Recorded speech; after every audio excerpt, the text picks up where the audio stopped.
Bonjour et bienvenue sur Charging Station pour un nouveau premier trajet, mes toutes premières impressions à chaud au volant des voitures que j'essaie ensuite pendant une semaine pour vous proposer à la fin de la semaine le grand essai électrisant avec là tous les détails et évidemment mon ressenti après une semaine au volant. Là c'est tout le contraire, les toutes premières impressions à chaud c'est maintenant avec celui qui se trouve derrière moi, un SUV compact, il est signé Alfa Romeo, il s'agit du Junior, l'Alfa Romeo Junior dans sa version 100% électrique. Alors on va faire un petit tour à l'extérieur, le coffre, les places arrière et puis les places avant et évidemment la quarantaine de kilomètres qui me séparent ensuite de ma première destination. Allez, c'est parti! Mais regardez comme il est beau dans cette belle couleur rouge. Alors pour tout vous dire, je viens le chercher, je n'ai encore regardé aucune information concernant ce modèle. Donc c'est vraiment mes toutes premières impressions à chaud alors que j'ai pas du tout d'infos. Tous les détails précis, ça ce sera dans le grand essai électrisant. Qu'est-ce que je peux dire? Eh bien que finalement il a quand même sa propre personnalité à l'extérieur en tout cas. Il ne ressemble à aucun autre véhicule au sein du groupe Stellantis avec lesquels évidemment il partage pourtant des éléments techniques. Donc ça c'est plutôt positif. Alors dans les signes distinctifs, on a ici, regardez, en filigrane, on reconnaît bien le sigle Alfa Romeo, c'est sympa.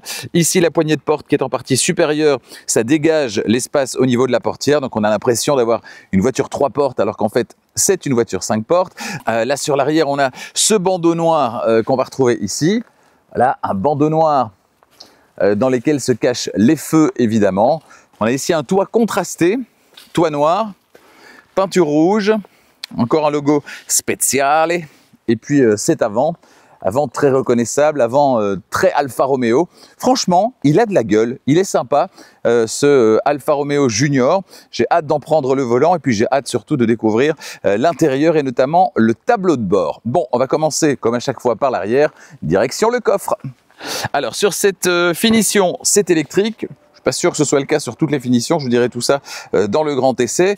Voilà, au niveau de l'espace disponible, j'ai déjà mis mon sac de sport et mon sac de tournage.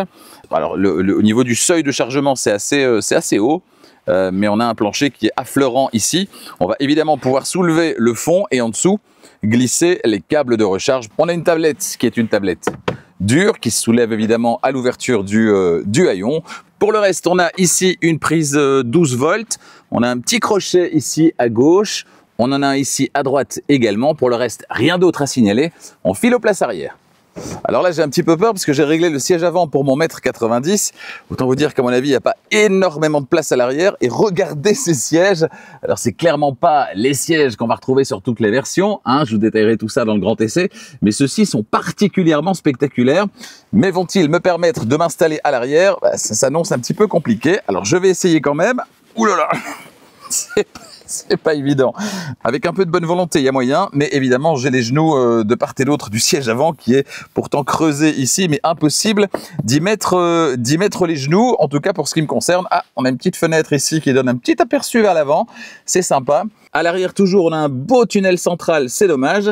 On a également une prise USB-C ici, et puis de l'Alcantara qu'on va retrouver ici, et ça j'adore caresser l'Alcantara, c'est un de mes petits péchés mignons. On va à l'avant? Allez, on va à l'avant. Bon, à l'intérieur, le premier élément qui frappe, c'est le plastique. Il y a beaucoup de plastique un petit peu partout. Alors oui, il y a un petit logo Alfa Romeo ici, c'est sympa. Mais pour le reste, c'est quand même plastique dur ici, ici aussi. Au niveau des portières, c'est du plastique dur ici, ici aussi. Et alors, on a quand même ici un petit simili-cuir qui vient amener un petit peu autre chose. Du piano black aussi, hein, avec cette console qu'on connaît bien chez Stellantis. Ça, c'est les touches qu'on va retrouver dans toutes les voitures ou presque de Stellantis, et ça c'est vraiment dommage, ça n'aide pas à créer un esprit, à asseoir une image de marque, notamment ici on est dans une Alfa Romeo, mais on a un petit curseur ici et des boutons, notamment ici aussi, qu'on peut retrouver chez Jeep, qu'on peut retrouver chez Citroën.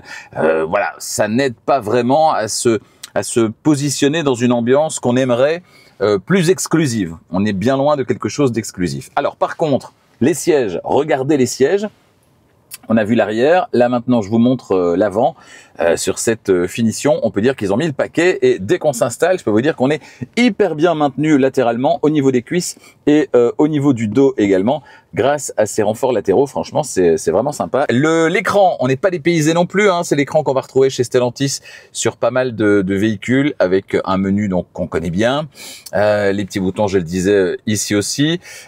Quoi d'autre? Le volant, bon, le volant il est sympa, mais de nouveau, il y a alors des vraies touches, ça c'est positif, mais encore des touches en piano black et ça, on pourrait clairement s'en passer. Et puis les compteurs, mais on a quand même mis des arrondis, hein. On est chez Alfa Romeo, donc il y a quand même un petit esprit de marque qui transparaît au travers de tout ça.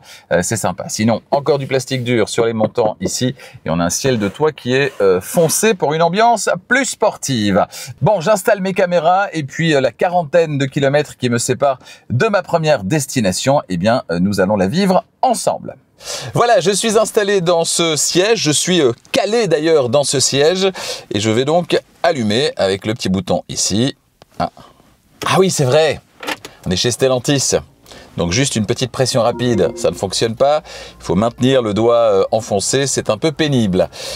Qu'est-ce qu'on a? Le Apple CarPlay que j'ai connecté, qui se trouve ici. Voilà, oula, l'animation est un peu lente, ça frise un peu. 49 km précisément pour rejoindre ma première destination. On est à 99%, 99% de batterie. La position de conduite, elle est pas mal. J'aurais voulu, comme régulièrement, comme j'ai des grandes jambes, pouvoir tirer davantage le volant vers moi, hein, l'avoir plus ici, mais ce n'est pas possible. Alors on y va avec une petite marche arrière pour démarrer, histoire de voir ce que les caméras proposent. Alors si c'est le système de simulation de caméra 360 qu'on a chez Stellantis, c'est la raison pour laquelle on n'a pas la vue 360 directement. Il faut finalement que la voiture passe sur la zone pour que les caméras en fait simulent la partie latérale. Ça, c'est un peu dommage également, mais c'est comme ça. Ah, on a un petit son! On a un petit son qu'on peut couper, j'imagine, mais on a un petit son qui accompagne. C'est rigolo. Ah, voilà, les premiers bips arrivent. Là, je suis en mode... Alors, j'ai toutes les infos qui arrivent en même temps. Donc, le petit son, c'est sympa, mais il va falloir le couper à un moment donné, parce que vous savez, je ne suis pas fan. Les bips de survitesse, ça, c'est moins sympa. Et alors, je suis en D, et donc en D, je lève le pied. Absolument pas de récupération d'énergie. Pas du tout même, je crois. Attendez, je lève le pied. Alors si, il y en a apparemment une toute petite, mais franchement, on est vraiment sur de la roue libre. Donc je passerai tout à l'heure en mode B. Pas de conduite à une pédale, évidemment, hein, puisque chez Stellantis, ce n'est pas disponible, malheureusement. Alors, qu'est-ce que je disais? Oui, le bip de survitesse, je pense qu'on peut accéder au raccourci via le petit bouton maison qui est là. Maison, voilà, alerte de dépassement de vitesse, je coche et ça disparaît, c'est formidable. Alors là, ça me fait bien rire parce que le son artificiel, c'est un son qui évoque celui d'un moteur thermique. Or, il n'est pas sur une motorisation, je veux dire, je ne suis pas catapulté, quoi. Donc c'est un peu ridicule. Ouais, c'est franchement ridicule parce que là, je suis pied au plancher, vous voyez, donc il y a un son comme si c'était un bruit de voiture thermique puissante, alors qu'en fait, là, je suis pied au plancher, on n'a pas une puissance incroyable. Je suis loin d'être scotché dans mon siège. Et donc le bruit est d'autant plus ridicule. Le volant est sympa, mais malheureusement il y a de l'Alcantara en partie supérieure et en partie inférieure. Donc a priori là où on ne le touche pas. C'est un peu dommage parce que moi j'aimerais bien en avoir ici de l'Alcantara aussi, vous voyez. La sensation à la pédale de frein est vraiment pas terrible, hein. C'est très spongieux. Et il y a une sensation un peu granuleuse quand on enfonce le frein. Au niveau de la puissance, on doit être, si on est comme sur les autres modèles de Stellantis, on doit être sur 150 et quelques chevaux, si mes souvenirs sont bons. Et les drive modes, on va regarder. Ah, alors chez Alfa Romeo, on a appelé ça de manière un petit peu originale. Sport, ça devient Dynamic. Normal, ça devient Natural. Et Eco, ça devient Advanced Efficiency. S'il vous plaît. S'il vous plaît. Donc on va pas se mettre en Advanced Efficiency parce que là elle vient de me dire que les performances sont dégradées et en plus de ça la climatisation aussi. On va se mettre plutôt en dynamique. On va voir ce que ça donne en dynamique. Ah non, franchement alors par rapport à ce que la voiture renvoie comme image, certainement à l'extérieur avec ses jantes, avec cette couleur rouge, le toit contrasté, le spécial et sur les côtés. Là du coup, le ramage n'est pas à la hauteur du plumage, j'ai envie de dire. je suis un peu... Alors, c'est pas que ça n'avance pas, hein, mais c'est une voiture électrique, donc finalement, ça avance quand même, mais elle me semble sous-motorisée par rapport à ce qu'elle renvoie à l'extérieur, vous voyez? Après, pour rouler cool, c'est bien, mais alors si c'est pour rouler cool, à quoi bon avoir des sièges baquets, quoi? Là, j'ai quand même pas mal de bruit aérodynamique, notamment au niveau des rétroviseurs latéraux. Et j'entends un bruit, me semble-t-il, qui vient un peu de l'arrière aussi, ce qui est étonnant. Bruit de roulement, ça va. Et concernant les aides à la conduite, alors je vais activer le régulateur de vitesse adaptatif. Donc je vois limiteur de vitesse, la conduite assistée. Donc j'ai régulateur, ah voilà, je peux choisir ici. Donc j'active la conduite assistée, c'est-à-dire régulateur de vitesse adaptatif, plus le centrage sur la voie de circulation. On va vérifier si elle a ou pas un volant capacitif, et si elle n'en a pas, si le volant est tout de même bien calibré, histoire de ne pas devoir donner des coups de volant régulièrement pour dire « Eh oh, je suis toujours là ». Alors d'abord, je lâche, prêt à reprendre le contrôle bien sûr. Là, elle se maintient bien sur la voie de circulation. Tenez le volant, dit-elle. Et non, n'a pas de volant capacitif, elle n'est pas contente. Voilà. Donc je dois reprendre le volant réellement. Maintenant, avec les mains gentiment posées sur le volant, est-ce qu'elle va me rappeler à l'ordre ou pas? Ce que j'aime bien chez Stellantis, c'est que chaque fois qu'il y a une vitesse qui est détectée, il y a un petit OK point d'interrogation. Il suffit d'appuyer sur OK et la voiture adapte la vitesse du régulateur de vitesse adaptatif. Ça, je trouve ça assez intuitif. Ah, vous voyez, elle me dit garder les mains sur le volant alors que j'ai cette main posée sur le volant. Ouais, vous voyez, elle n'est pas contente. Donc, ça veut dire que je dois secouer le volant pour lui dire « Oui, je suis là, je suis là ». Ça, c'est un petit peu pénible. J'ai compris, les drive modes, en fait, ils s'appellent, allez, ils ont été cherchés très très loin, ils s'appellent Dynamic, Natural et Advanced Efficiency. Pourquoi? Parce que du coup, au niveau du tableau de bord, ça fait D, Dynamic, N, c'était quoi? Natural, et A, Advanced Efficiency, ça fait donc DNA, ADN. Oh là là! Oh là là! Ah là, ils sont allés chercher loin. Oui, je tiens le volant! Ah là, ils sont allés chercher très très loin. DNA. Waouh! Et c'est pour ça qu'ils ont dû appeler le Echo Advanced Efficiency. Alors qu'en fait, c'est juste Efficiency. Mais alors, du coup, ça faisait DNI. Ça ne va pas, vous voyez? Ah non, ils sont allés très très loin là. Et ce n'est clairement pas un hasard parce qu'on voit à gauche, en dessous du D, qui est la position du sélecteur de vitesse, on voit DNA. Donc voilà. C'est clairement pas un hasard, c'est fait pour. Je trouve que l'écran est positionné très bas. J'aurais voulu qu'il soit positionné plus ici, en fait, histoire de pas trop devoir quitter la route des yeux. Là, il est vraiment très très bas. C'est un petit peu dommage. Les aérateurs, je les aurais préférés en dessous et avoir l'écran plus haut. Et là, sur ce premier ressenti, malheureusement, je ressens un peu ce que j'ai ressenti à bord de la Lancia Y, la nouvelle. C'est-à-dire qu'on sent que la marque voudrait imposer une marque de fabrique, une patte, une touche, mais qu'elle a bien du mal à le faire parce qu'il y a trop d'éléments qu'on a retrouvés dans trop de voitures de Stellantis. Et donc, j'ai pas plus l'impression d'être dans une Alfa Romeo que dans une Citroën, une Jeep, une Fiat. Et ça, c'est pas cool. L'alcool, c'est pas cool, mais ça non plus. Mais je suis là, Poupoune, je suis là. Attendez, attendez. La phrase est un petit peu spéciale. Donc, j'appuie sur le bouton « Je ». Clairement, la voiture veut me dire que c'est pas disponible en roulant. Et alors, elle me dit, pour votre sécurité, cette fonction peut vous distraire de la conduite. Pour votre sécurité, cette fonction peut vous distraire de la conduite. Mais donc, c'est pas pour ma sécurité. Alors, ce qu'ils ont voulu dire, c'est que pour votre sécurité, ce n'est pas disponible pendant la conduite parce que ça peut distraire. Voilà. Mais là, pour votre sécurité, cette fonction peut vous distraire de la conduite. Ça n'est pas très cohérent, hein? Bah non, hein. Ambiance sonore, son sport actif. On va le supprimer. Voilà. On est beaucoup mieux comme ça. Et alors l'intérieur est assez sombre, ce qui fait que même là, avec du soleil à l'extérieur, comme on a le ciel de toit qui est noir également, même les images de la caméra, je vois que c'est assez sombre également.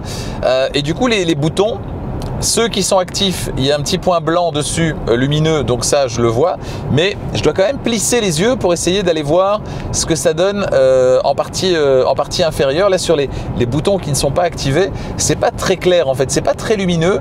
J'aurais aimé des boutons rétro-éclairés, histoire qu'ils soient plus visibles dans cet environnement qui est quand même très très sombre. Là, je suis sur un revêtement qui est un petit peu dégradé, du coup je pense confort. Au niveau du confort, c'est pas mal, le compromis il est très bon. De toute façon, sachant que cette voiture n'a a priori aucune velléité sportive, malgré les sièges, je pense qu'il vaut mieux privilégier l'aspect confort pour le quotidien. Et c'est ce qui a clairement été fait, hein. On est plutôt sur une voiture confortable. Alors qu'on s'attend, avec les sièges très sportifs, à rouler sur un bout de bois, mais c'est absolument pas le cas. Et là, je vais mettre le mode B pour brake. Je vais couper la conduite assistée, voilà. Et là, quand je lève le pied, le ralentissement, alors il n'est pas incroyable, mais en tout cas il est plus convaincant.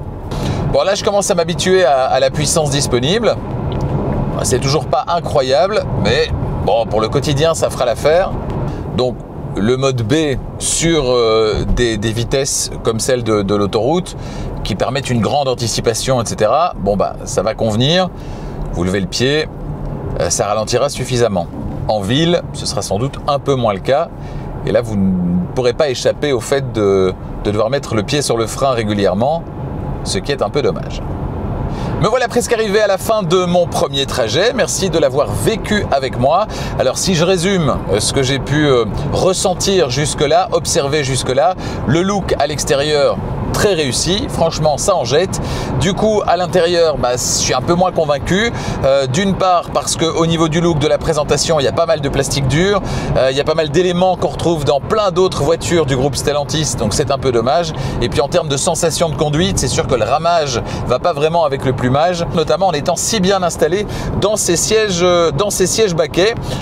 L'écran que je trouve placé trop bas, j'aurais voulu qu'il soit plus haut pour couper les bips, notamment le bip de survitesse. Bon, on a un petit raccourci là qui nous amène directement sur les raccourcis des aides à la conduite. Bon, ça fonctionne. Là, sur ce premier trajet, vous voyez, je suis assez séduit par le look de la voiture et peut-être là un peu moins au premier abord par ses prestations qui sont très correctes, mais qui ne sont pas, je trouve, en phase avec son plumage, comme je disais tout à l'heure. À voir du coup pendant une semaine. Là, je vais prendre le temps de m'habituer, d'apprendre à la connaître quelque part, à vivre avec dans mes trajets du quotidien. Et je vous dirai dans le grand essai dans quelques jours ce que j'en ai pensé finalement au terme d'une semaine à son volant, ce qui est une sensation clairement différente de quelques dizaines de kilomètres, un seul trajet d'une vingtaine de minutes, d'une demi-heure, trois quarts d'heure. Là, c'était trois quarts d'heure à peu près. Voilà, c'est pas du tout la sensation qu'on peut avoir sur du long terme et notamment sur une semaine. Donc vous saurez au terme d'une semaine dans le grand essai ce que je pense de cet Alfa Romeo Junior. Voilà, merci d'avoir suivi ce premier trajet. J'espère que ça vous a plu. Si c'est le cas, mettez un petit pouce, partagez évidemment cette vidéo si vous en avez l'envie et l'occasion, ça fait toujours plaisir. N'hésitez pas à vous abonner également à Charging Station si ce n'est pas déjà fait et n'oubliez pas d'activer la clochette des notifications pour être prévenu chaque fois qu'une nouvelle vidéo électrisante est disponible. Et la prochaine, ce sera évidemment le grand essai de cette voiture. Merci de votre fidélité et à bientôt.